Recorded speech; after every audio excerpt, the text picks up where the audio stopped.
Lo que hemos medido a lo largo de estos días, básicamente, son 4 cosas. La cantidad de clorofila en el fitoplancton y en el fitobentos,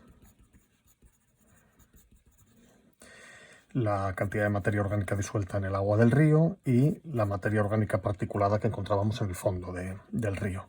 ¿Vale? En principio hemos asumido que toda esta materia orgánica es autóctona, es decir, se produce en el propio río, mientras que asumíamos que toda esta materia orgánica es alóctona, es decir, procede o bien del ecosistema adyacente del bosque de ribera o bien de aguas arriba, es decir, de un tramo del río o de un lago que no corresponde exactamente con el tramo de río que estamos estudiando, ¿vale?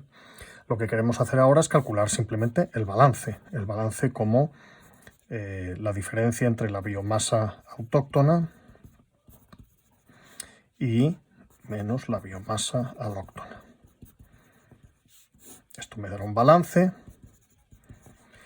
que, si es mayor que 0, en principio interpreto como indicativo de que el ecosistema está funcionando de forma autónoma o principalmente de forma autónoma, es decir, que se controla a sí mismo en términos de producción de materia orgánica y del control de la estructura y funcionamiento de las redes tróficas que se derivan de esa producción de materia orgánica.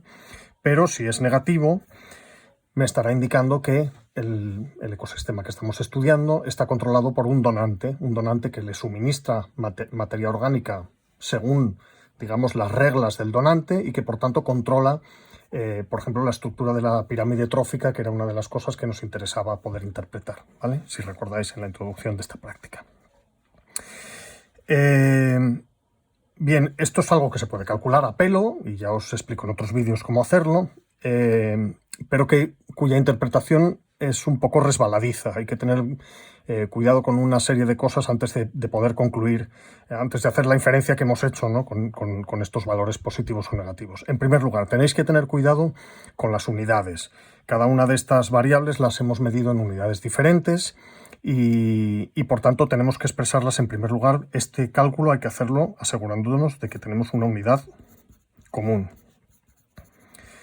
Como lo que queremos es calcular balances de biomasas y digamos, la unidad común más universal para la biomasa es el carbono que forma parte de todos los compuestos orgánicos de los organismos, pues la unidad común típica es miligramos de carbono orgánico, miligramos o gramos o kilos, lo que queráis, de carbono orgánico. Y además hay que expresarlo en una unidad común de concentración, es decir, en este caso, por metro cuadrado. Esto lo explico en algún otro vídeo y no me voy a entretener más. Pero bueno, esto es una primera cosa que tenéis que hacer claramente. Una segunda consideración a la hora de decidir si el balance me da la información que yo esperaba o no, es revisar la exactitud con la que se han obtenido los resultados. Y si queréis, en vez de la exactitud, pues podéis pensar en la confianza. Es decir, revisar que los errores estándar de cada una de las variables que hemos medido no son muy grandes con respecto al promedio que estáis calculando.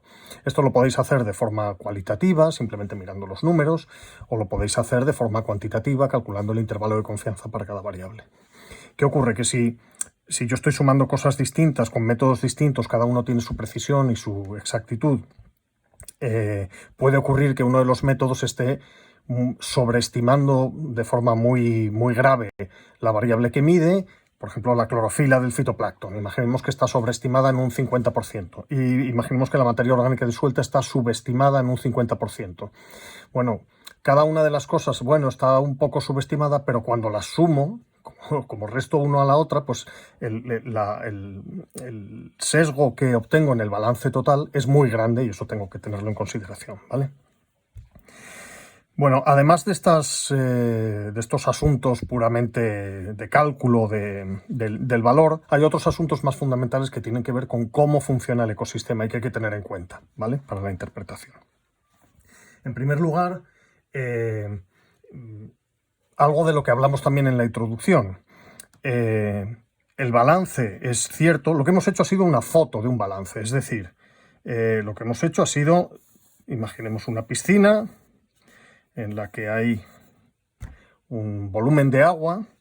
Lo que hemos hecho ha sido una foto de, en realidad, no sería un volumen de agua, sino de distintos líquidos, ¿vale?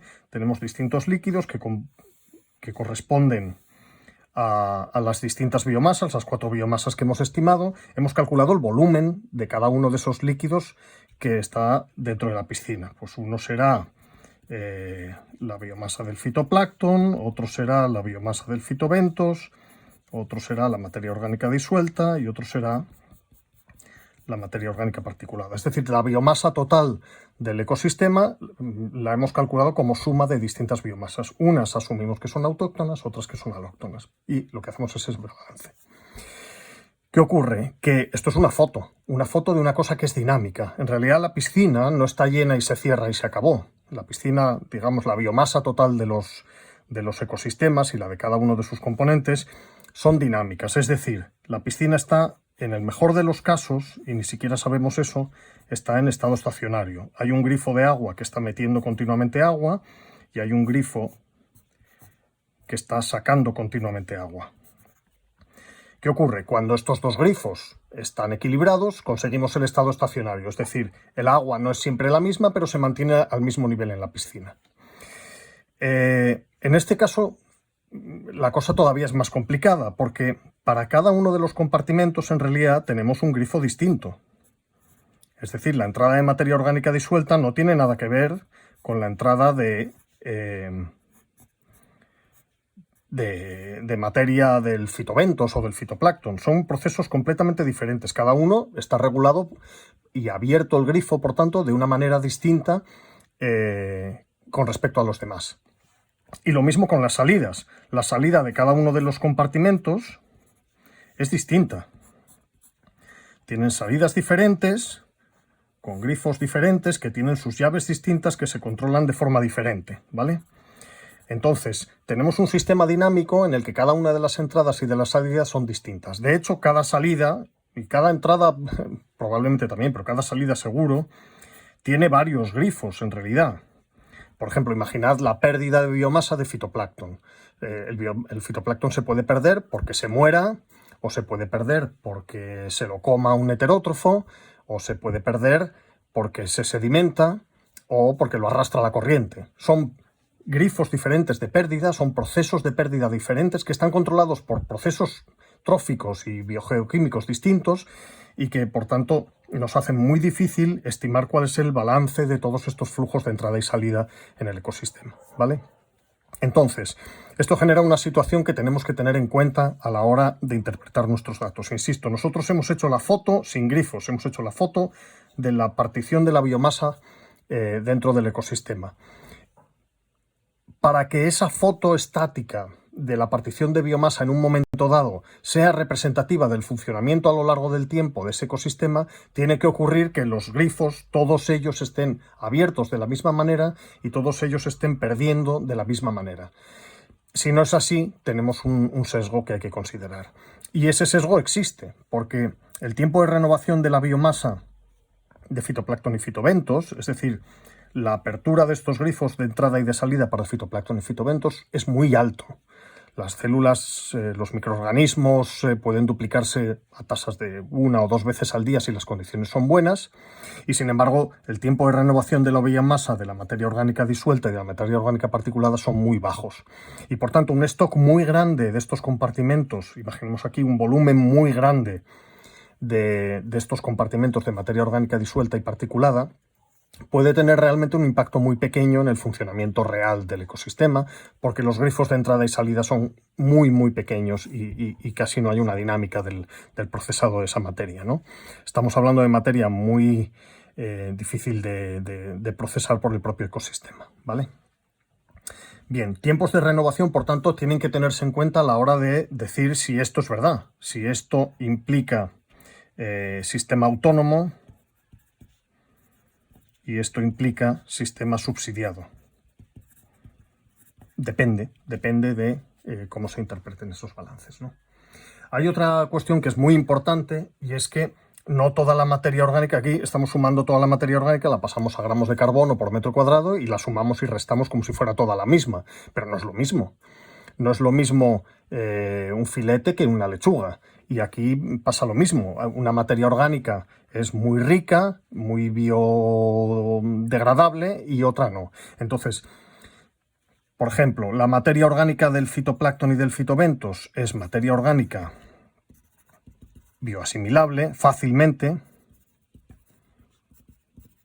Son células con muy pocas estructuras de resistencia, muy ricas en todos los componentes intracelulares, proteínas, azúcares, fáciles de degradar por los microorganismos. Sin embargo, una bacteria que consuma materia orgánica disuelta o particulada acumulada en el río se va a encontrar con una materia orgánica muy refractaria,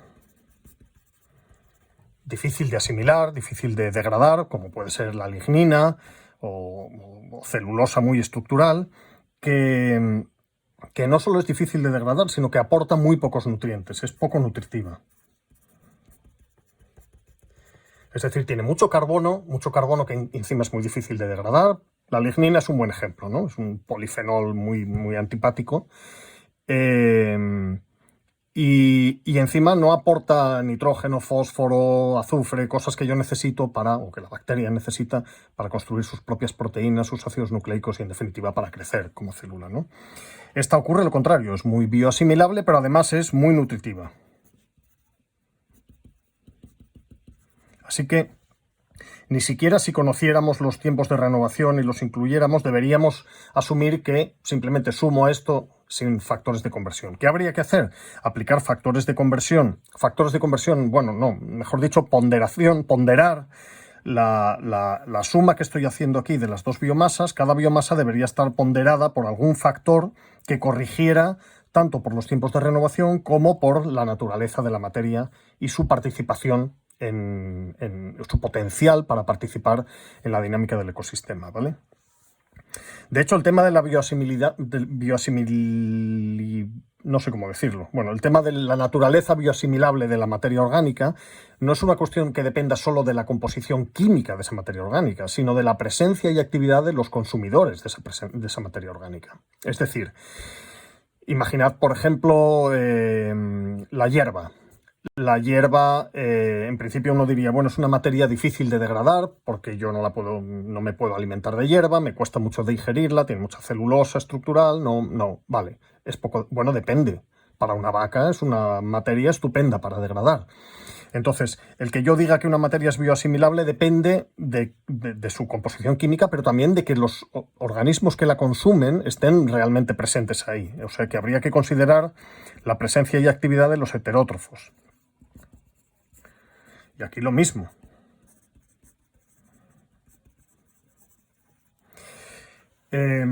Entonces, insisto, todo esto es con la idea de que podáis interpretar de una forma medianamente rigurosa el balance que habéis hecho.